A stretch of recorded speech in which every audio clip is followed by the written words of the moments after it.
News room live sponsored by Chandragupta academy, top floor, Rama Govind palace, Rewa. नमस्कार, Vindhya times में आपका स्वागत है और आपके साथ मैं श्रेया हाजिर है प्रदेश की 4 बड़ी खबरों के साथ। और सबसे बड़ी खबर मध्य प्रदेश में जो चल रही है वो है त्रिस्तरीय पंचायत चुनाव।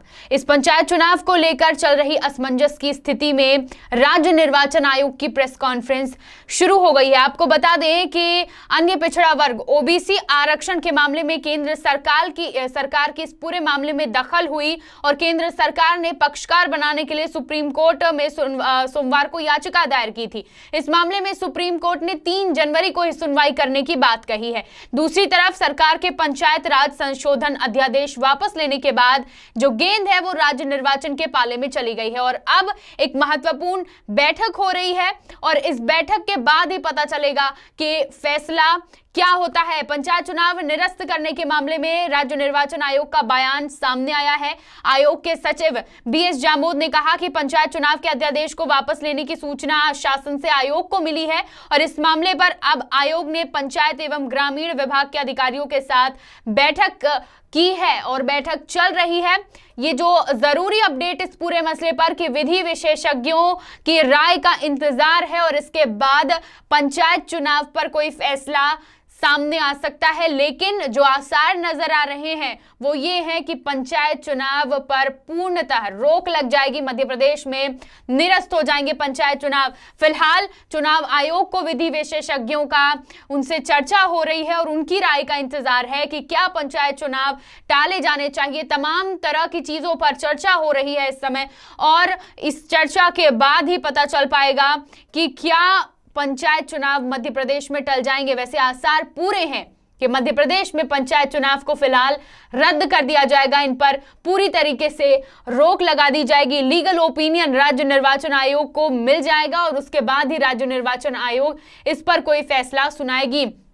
एक बहुत लंबे समय से पंचायत चुनाव को लेकर असमंजस की स्थिति बनी हुई है। जब से इसकी तारीख का ऐलान हुआ है उसके बाद से एक के बाद एक पेंच फंसता जा रहा है और अब बिल्कुल ही पूरा मामला उलझ चुका है और अब गेंद फिर से निर्वाचन आयोग के पाले पर है। आज जो बैठक हो रही है इसमें एक बहुत बड़ा फैसला लिया जा रहा है और फिलहाल आयोग का यही कहना है कि विधि विशेषज्ञों की राय के बाद, लीगल ओपिनियन के बाद कुछ ठोस फैसला इस पर लिया जा सकता है। लेकिन अंत में यही कह रहे हैं कि जो आसार हैं वो पूरे यही समझ में आ रहे हैं कि पंचायत चुनाव नहीं होंगे।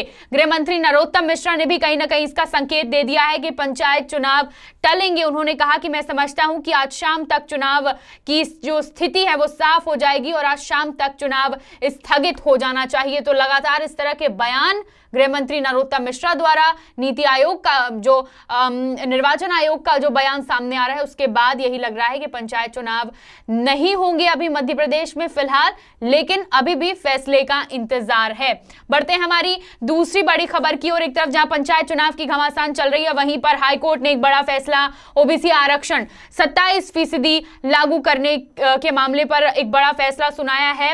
सरकार को एक बड़ा झटका लगा है। ओबीसी आरक्षण मामले में सुनवाई करते हुए हाईकोर्ट की वेकेशन बेंच ने यह कहा है कि सभी सरकारी विभागों में ओबीसी आरक्षण 14% ही रहेगा।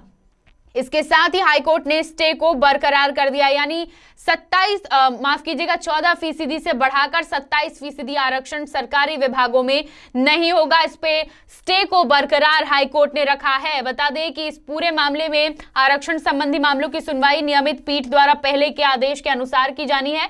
इसके पहले हाईकोर्ट ने नवंबर में आरक्षण मामले पर सुनवाई करते हुए मेडिकल सीटों में भी ओबीसी आरक्षण 14% ही लागू करने का आदेश दिया था। प्रदेश सरकार ने मेडिकल सीटों में ओबीसी वर्ग को 27% आरक्षण देने का आदेश जारी किया था, जिसके खिलाफ पन्ना के एक छात्र ने हाईकोर्ट में याचिका दाखिल की थी और जिस पर सुनवाई करते हुए हाईकोर्ट ने सीटों में 27% के बजाय 14% ही आरक्षण लागू करने का आदेश दिया था। अब सभी सरकारी विभागों में 27 के बजाय 14% ही आरक्षण लागू रहेगा। हाईकोर्ट का बड़ा फैसला। बढ़ते हैं तीसरी खबर की ओर। शिवराज सरकार की स्वास्थ्य व्यवस्थाओं पर नीति आयोग ने सवाल उठाए हैं। दरअसल नीति आयोग ने हेल्थ इंडेक्स 2019-20 जारी किया और इसमें मध्य प्रदेश नीचे से तीसरे नंबर पर है। 19 बड़े राज्यों में 17वां नंबर मध्य प्रदेश का है और उसके बाद सिर्फ बिहार और यूपी के नाम है। यानी बिहार और उत्तर प्रदेश से कुछ ही स्थिति मध्य प्रदेश की ठीक है। नीचे से तीसरे नंबर पर मध्य प्रदेश आ रहा है। यह बता रहा है कि स्वास्थ्य सेवाओं में हमारी स्थिति यूपी बिहार से थोड़ी ही बेहतर है। सबसे अच्छी स्थिति केरल की है, दूसरे नंबर पर तमिलनाडु और तेलंगाना का नाम है। 2014-15 तक राजस्थान और ओडिशा भी मध्य प्रदेश से स्वास्थ्य सेवाओं में कमजोर माने जाते थे, लेकिन मध्य प्रदेश को वो पीछे छोड़कर आगे निकल गए हैं। और जारी रिपोर्ट के अनुसार सबसे नीचे के 3 नामों में एमपी, बिहार और यूपी है। एक तरफ जहां स्वास्थ्य सेवाओं को दुरुस्त करने की बात की जाती है, संक्रमण काल चल रहा है, इस बीच स्वास्थ्य सेवाओं को बेहतर करना और मजबूत करना ये जिम्मेदारी होती है। लेकिन नीति आयोग का जो हेल्थ इंडेक्स 2019-20 का रिपोर्ट आया है, उसके अनुसार मध्य प्रदेश नीचे से तीसरे नंबर पर है। अब आप सोचिए कि स्वास्थ्य सुविधाएं कहां खड़ी हैं मध्य प्रदेश की। संक्रमण काल चल रहा है, यहाँ पर तमाम व्यवस्थाओं को दुरुस्त करने की एक तरफ बात जहां प्रशासन करता है, वहीं नीति आयोग इन दावों की, इन वादों की पोल खोल रहा है। तीसरे नंबर पर, नीचे से तीसरे नंबर पर 19 बड़े राज्यों में 17वां स्थान मध्य प्रदेश का आया है। इसके बाद उत्तर प्रदेश है और बिहार है। ये 2 राज्यों की भी स्थिति स्वास्थ्य के मामले में बहुत ही ज्यादा खराब है और मध्य प्रदेश में भी स्थिति कुछ अच्छी नहीं है। यहां पर भी एक तरह से कहें कि सरकार को आईना दिखाया है नीति आयोग ने कि आपकी स्वास्थ्य सेवाएं फिलहाल कहां पर खड़ी हैं, इन्हें कितना मजबूत करना है, कितना सुधार करना है। तमाम व्यवस्थाएं बनाई जा रही हैं, सारी चीजें की जा रही हैं, तमाम बड़े बड़े दावे किए जा रहे हैं। मेडिकल कॉलेज में व्यवस्थाओं को दुरुस्त करने की बात की जाती है, लेकिन इन तमाम दावों के बाद भी जब रिपोर्ट यह निकलकर सामने आए कि आप पिछड़ रहे हैं स्वास्थ्य सेवाओं में, आपका नंबर घटता जा रहा है, तो यह चिंता का विषय है। सरकार को इस ओर ध्यान देना चाहिए और स्वास्थ्य सेवाओं को, बहुत ही मूलभूत सुविधाओं में है, प्रदेश की जनता को जो चाहिए वो स्वास्थ्य है। एक स्वास्थ्य का जो ढांचा है उसको बेहतर बनाने का काम सरकार द्वारा लगातार किया जाता है और बेहतर बनाने की बात कही जाती है। लेकिन इस बीच इस तरह की रिपोर्ट तमाम दावों की पोल खोलती है। फिलहाल इस ओर ध्यान देना बेहद जरूरी है, क्योंकि संक्रमण के मुहाने में हमारा प्रदेश है। ओमिक्रॉन भी यहां पर मिल चुके हैं मरीज और इस बीच स्वास्थ्य सुविधाओं को बेहतर बनाना बड़ी जिम्मेदारी और चुनौती है। बढ़ते हैं हमारी चौथी और आखिरी खबर की ओर। मध्य प्रदेश के 2 महानगर भोपाल और इंदौर में पुलिस कमिश्नर सिस्टम लागू हुआ। इस सिस्टम के लागू होने के बाद लगातार ये बातें सामने आ रही थी कि अब कानून व्यवस्था और ज्यादा मजबूत हो जाएगी, अपराधों पर अंकुश लगाने में और ज्यादा मदद मिलेगी। हालांकि जब से ये सिस्टम लागू हुआ है काम काफी तेजी से इस पर हो रहा है, नए नए नवाचार हो रहे हैं और एक बड़ा बदलाव फिर से पुलिस कमिश्नर प्रणाली के तहत हुआ है। अगले सप्ताह तक एक बड़े बदलाव की तैयारी की जा रही है। थानों में जो लोग शिकायत करने आते हैं उनसे दूसरे थाना क्षेत्र के अधिकारी यानी स्वतंत्र अफसर शिकायत पर हुई कार्यवाही का फीडबैक लेंगे। यानी अगर आप शिकायत करने जाते हैं तो अन्य थानों के जो स्वतंत्र अफसर हैं वो आपसे इस तमाम आपकी कार्यवाही का और क्या कुछ कार्रवाई हुई है का फीडबैक लेंगे। फीडबैक अगर संतोषजनक नहीं आया तो संबंधित थाने के अधिकारियों कर्मचारियों पर कार्यवाही भी की जाएगी। पलासिया कंट्रोल रूम में पुलिस कमिश्नर हरिनारायण चारी मिश्र ने सभी अफसरों की बैठक ली और उसमें यह दिशा निर्देश दिए हैं।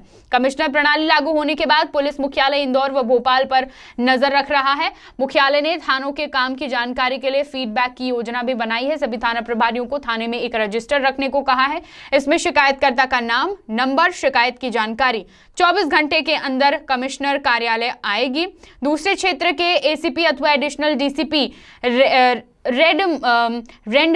रैंडमली कुछ लोगों को फोन कर पुलिस कार्यवाही का फीडबैक भी लेंगे और फीडबैक की व्यवस्था इसी सप्ताह से शुरू की जाएगी।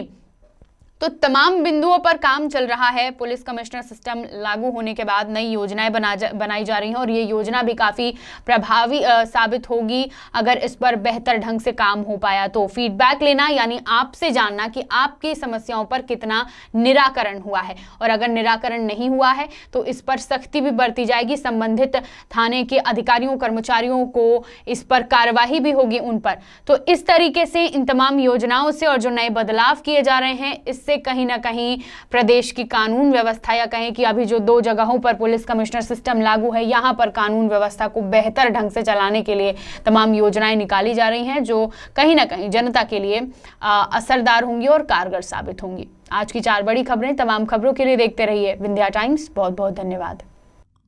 News room live sponsored by Chandragupta academy, top floor, Rama Govind palace, Rewa.